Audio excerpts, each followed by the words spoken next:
যুবকের সেজদা আল্লাহর আরশ কাইপা ওঠে। নওজোয়ান সেজদা দিলে আল্লাহ আরশে আজিম থেকে বলে, যুবক তুই আমারে সেজদা দিলি, যা ওয়াদা দিলাম হাসরের ময়দান আমি তোরে আমার আরশের ছায়া দেব। তোরে আমি পাশে বসাবো নওজোয়ান, তুই স্টেজে বইবি, স্টেজে বসবি, বাকিরা তাকায় দেখবে, বাপরে আমগো এলাকার হেতে দি বাদশাহ। আল্লাহ তৌফিক দান করুন। চলেন এই আয়াতগুলোর তর্জমা বলি, শুধু তর্জমা। আল্লাহ তাআলা বলেন, কাল্লা ইদা দুক্কাতিল আরদু দাক্কান দাক্কা। বান্দা শুনো, যত লাফালাফি ফালাফালি করো মনে রাখো তুমিও একদিন থাকবা না, পৃথিবীও একদিন থাকবে না। এই গোটা জমিন আমি আল্লাহ তাআলা চূর্ণ বিচূর্ণ করে ফেলব, সব শেষ করে ফেলবো। আসমান জমিন চন্দ্র সূর্য সব শেষ করে ফেলবো। হাসরের মাঠ কায়েম হবে। ওয়া রব্বুক, আর তোমার রব, সমস্ত মানুষ দাঁড়িয়ে থাকবে হাসরের মাঠে। তোমার রব আল্লাহ হাসরের মাঠে আগমন করবেন। ওয়াল মালাকু সাফফান সাফফা, কোটি কোটি ফেরেশতা হাসরের ময়দানে সারিবদ্ধভাবে দাঁড়াবে। প্রতিনিয়ত মানুষগুলো মৃত্যুবরণ করতেছে, কেউ মরতে চায় না, কেউ থাকতেও পারে না। কে তাদেরকে নিয়ে যাচ্ছে বলো নওজোয়ান? কে নিয়ে যাচ্ছে? এক অদৃশ্য মালিক তাদেরকে নিয়ে যাচ্ছে প্রতিদিন, প্রতিনিয়ত। কেউ তো মরতে চায় নাই, কিন্তু কেউ তো থাকতেও পারে না। এজন্য এটাই অনিবার্য বাস্তবতা যে মরতেই হবে, যেতেই হবে, ফিরতেই হবে আল্লাহর কাছে, ফিরতেই হবে। সুম্মা আওরাসনাল কিতাবাল্লাযীনা ইসতাফাইনা মিন ইবাদিনা। কোরআন শরীফের আল্লাহ বলেন, আমার কোরআনের জন্য আমি আমার কোটি কোটি বান্দাদের মধ্য থেকে কিছু বান্দাদেরকে আমি আল্লাহ নিজে বাছাই করেছি। ইসতাফাইনা, ইসতাফাইনা অর্থ আমি বাছাই করেছি। এক দেশ, এক জাতি, এক গ্রাম, এক মহল্লা, এক অঞ্চল থেকে আমি আল্লাহ তাআলা প্রতিদিন, প্রতি মুহূর্তে, প্রতি যুগে আমি কিছু আমার বান্দা আলাদা সিলেক্ট করি, পছন্দ করে নেই, বাছাই করে নেই। যেই দিলগুলো আমি আল্লাহ নিজেই বাছাই করেছি, এই দিলে আমি আমার কোরআন রাখব। এজন্য কোরআন শরীফে আছে, মুমিনের দিলে, ইমানদারের দিলে কোরআন আল্লাহ জমা করে। হাফেজ সাহেব না, হাফেজ সাহেব হাফেজ বানায় না, আল্লাহ তাআলা বানায়। হাফেজ সাহেবের হাতে অনেক ছেলে ভাগ্যও যায়, তাতে ভাগ্য কা বলে ভাগ্য যায় না, তাইলে সব ছেলে তো হাফেজ হয় না। আল্লাহ তাআলা কোরআনুল কারীমে স্পষ্ট বলছেন, ইন্না আলাইনা জামআহু ওয়া কুরআনা। নিশ্চয়ই অন্তরের মধ্যে কোরআন বসিয়ে দেওয়া, জামআহু মানে জমা করা, এবং ওয়া কুরআনাহু এবং সেটাকে তেলাওয়াত করা। এই কুরআনাহু মানে হলো পড়া, তেলাওয়াত করা এবং অন্তরে জমা করে দেওয়া, উভয়টাই আমি আল্লাহ নিজের দায়িত্বে নিলাম। এটা আমি নিলাম। নাহলে 8 বছরের বাচ্চা আল্লাহর কোরআন পড়তে পারা, এটা চারটিখানি কথা না। 10 বছরের বাচ্চা 30 পারা আল্লাহর কোরআন টানা বলতে পারে, এ খামখেয়ালি কথা না। এটা আল্লাহ তাআলার ফয়সালা, আল্লাহ তাআলার তৌফিক, আল্লাহর বাছাই, আল্লাহর মনোনয়ন, আল্লাহর পছন্দ, আল্লাহর দয়া, কারাম, ইহসান, মেহেরবানি, খোদার কসম, কায়নাতের সর্বশ্রেষ্ঠ পাওয়া। গোটা পৃথিবী যদি কেউ 1012 পায়, গোটা দুনিয়া, আর আল্লাহর কোরআন যদি কেউ 1 আয়াত পায়, তো এটাই দামি, এটাই দাম। বাকি এটা বুঝবে সে, দিল আছে যার, আখেরাত চিনে যে। একই জিনিস সবাই কদর বুঝবে এমন কোনো জরুরি না, এমন কোনো জরুরি না, এমন কোনো জরুরি না। এজন্য বললাম, প্রতিটা হাফেজে কোরআন আল্লাহর বাছাই। কার বাছাই? বাপ আল্লাহ। আর সেই মালিক আল্লাহ নিজেই হাসরের দিন যাকে তিনিই বাছাই করে হাফেজ, আলেম, কোরআন পড়নেওয়ালা বানাইছেন, তারে হাসরের ময়দানে আল্লাহ নিজেই ডাক দিয়ে স্পেশালি বলবেন, ইউকালু লিসাহিবিল কুরআন। আল্লাহর নবী সাল্লাল্লাহু আলাইহি সাল্লাম বলেন, কিয়ামতের দিন আল্লাহ তাআলার পক্ষ থেকে হাফেজে কোরআন, কোরআন পড়নেওয়ালা, তাকে আল্লাহর পক্ষ থেকে বলা হবে ইকরা ওয়ারতাকি, আমার বান্দা তুমি আমার কালাম পড়ো আর জান্নাতের উপরে উঠতে থাকো।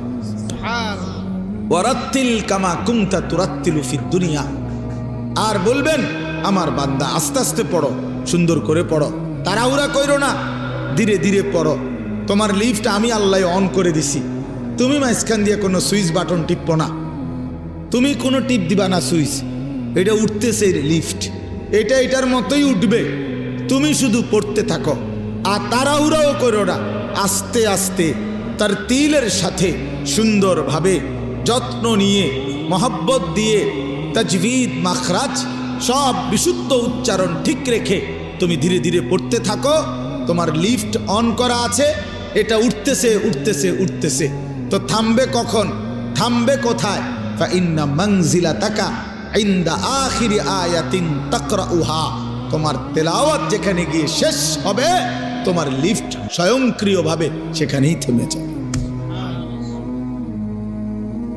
ওইটাই তোমার মঞ্জিল, ওইটাই তোমার ঘর, ওইটাই তোমার ফ্ল্যাট, ওইটাই তোমার বাসভবন। হ্যাঁ, 30 পারা কোরআন শেষ করবা তো তুমি 6000-এর চাইতে বেশি তালা পার করে ওইখান থেকে হাত নাড়াইবা যে এই যে ভাই সাহেব আমি এখানে আছি, গ্রামবাসী দেখেন আমি এখানে আছি। এই জন্য কোরআনুল কারীমের হাফেজ অনেক দামি, অনেক দামি। আপনার চোখে এটা একটা সামান্য পাগড়ি, আমাদের চোখে এটা অনেক কিছু, এটা অনেক কিছু। এটা 300 টাকার একটা পাগড়ি না, এটা অনেক বড় সম্মান, অনেক বড় এজাজ, অনেক বড় মর্যাদা। এটা আল্লাহর দান, যালিকা ফাদলুল্লাহ ইউতিহি মান ইয়াশা। আল্লাহ বলছেন এটা আল্লাহ তাআলার অনুগ্রহ, আর তিনি যাকে ইচ্ছে করেন এমন দয়া তিনি তাকে করেন, আল্লাহই করেন, আল্লাহই করেন।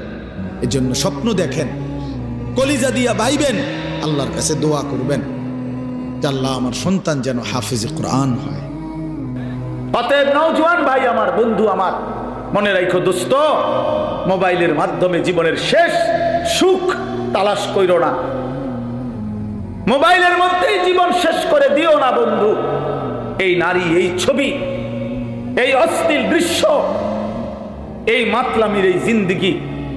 প্রিয় নওজোয়ান, তোমরা মুসলমান, একটা চুলের ফ্যাশনের উপরে জীবন শেষ করো না, একটা জামার ডিজাইনের উপরে জীবন শেষ করে দিও না, একটা প্যান্টের ডিজাইনের জন্য জিন্দেগি শেষ করে দিও না, একটা মেয়ের জন্য জীবনের 5টা বছর নষ্ট করে দিও না। আমার বন্ধু, নষ্ট করো না তুমি। তোমার দ্বারা অনেক স্বপ্ন আছে, তোমার নিয়ে অনেক সম্ভাবনা আছে, তোমার নিয়ে অনেক স্বপ্ন আছে। আগামীর পৃথিবীতে তুমি কালেমার পতাকা উড়াবা, আগামীর পৃথিবীতে তুমি ইসলামের পতাকা উড়াবা। আল্লাহর নবীর এমন সাহাবী ছিল, ইসলামের ইতিহাসে এমন মুজাহিদ ছিল, যাদের স্ত্রীরা তাদের বাসর রাতের কোরবানি করে স্বামীরে প্রথম রাতেই মাথায় পাগড়ি বেঁধে যুদ্ধের ময়দানে ছেড়ে দিয়েছে, বলেছে স্বামী যাও, আল্লাহর জন্য জান দাও, আর হাসরের ময়দানে তোমার সাথে দেখা হবে, যাও। অতএব দোস্ত আমার, এক নারীর জন্য তুমি না, এক ছবির জন্য তুমি না, এক অশ্লীল দৃশ্যে তুমি হেরে যেও না, হাইরা যেও না। আমি অনুরোধ করছি, আমার 17 বছরের নওজোয়ান, ইসলামের ইতিহাসে 17 বছরের নওজোয়ান মুহাম্মদ ইবনে কাসেম রাহমাতুল্লাহি আলাইহি, এই হিন্দুস্তান বিজয়ের মহানায়ক মুহাম্মদ ইবনে কাসেম, উনি 17 বছরের টকবগে যুবক ছিলেন। আরব থেকে সাগর পাড়ি দিয়ে এসে সিন্ধু প্রদেশ, ভারতের রাজা দাহিরকে পরাজিত করে তিনি কালেমার পতাকা উড়িয়েছেন। সুলতান ইখতিয়ার উদ্দিন মুহাম্মদ বিন বখতিয়ার খিলজি রাহমাতুল্লাহি আলাইহি মাত্র 17 জন যোদ্ধা নিয়ে আমার এই বাংলা মুলুক, তিনি হিন্দু রাজা লক্ষণ সেনকে পরাজিত করে কালেমার পতাকা উড়াইছিলেন। হ্যাঁ, অতএব দিল্লির লাল কেল্লা মুসলমানদের, দিল্লি মুসলমানদের, ইন্ডিয়া মুসলমানদের, গোটা হিন্দুস্তান মুসলমানদের বেটা। অতএব আমি নওজোয়ান বললাম, আমার অনুরোধ বন্ধু, স্বপ্ন দেখো বড়, কল্পনা করো বড়, আগামীর পৃথিবীতে ইমাম মাহদির পক্ষে লড়বা, কালেমার পতাকা উড়াবা, বাংলার জমিনেও কালেমার পতাকা উড়াবা ইনশাআল্লাহ।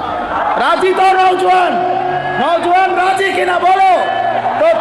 30-এর নিচে যারা, তারা দাঁড়াও, বলো দাঁড়াও নওজোয়ান, দাঁড়াও নওজোয়ান, দাঁড়াও নওজোয়ান, জাগো নওজোয়ান, হিম্মত করো নওজোয়ান, আগে বাড়ো নওজোয়ান, বলো আল্লাহু আকবার। মাশাআল্লাহ মাশাআল্লাহ। বসো ভাইয়া, হেরে যেও না ভাইয়া। ইমানদার হাঁটতে জানে না। নিজের জন্য কিছুই গ্রহণ করতে পারলাম না, দিলের মধ্যে কলিজার মধ্যে কিছু জমলো না, আখিরাতের কোনো ফিকির আসলো না, তাইলে কি লাভ হইলো বাপ? এই লক্ষ লক্ষ টাকা খরচের মাকসাদ কেমন অর্জন হইল? কোরআনুল কারীমের মধ্যে আছে, নবীগণ মানুষকে যখন আল্লাহর দিকে ডাকতেন তখন ওনারা এটা বলতেন, ইন উরিদু ইল্লাল ইসলাহা মাসতাতাতু।